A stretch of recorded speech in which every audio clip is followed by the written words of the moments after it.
शेतकऱ्यांसाठी 3 मेच्या रात्रीच्या ठळक बातम्या.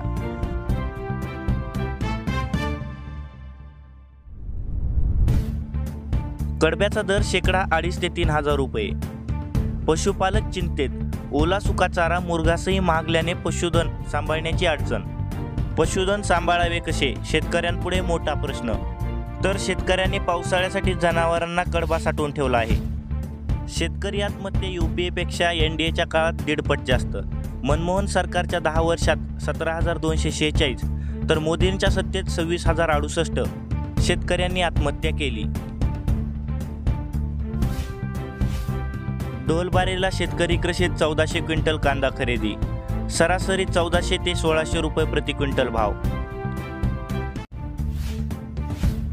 उष्णतेच्या लाटेमध्ये काळजी घेण्याचे प्रशासनाचे आवाहन. नागरिकांनी योग्य ती काळजी घ्यावी. थंड पाणी पिऊ नये. पुणे बाजार समित्यांमध्ये पुढील प्रमाणे कांद्याला दर. सरासरी 1400 ते 1600 रुपये प्रति क्विंटल भाव.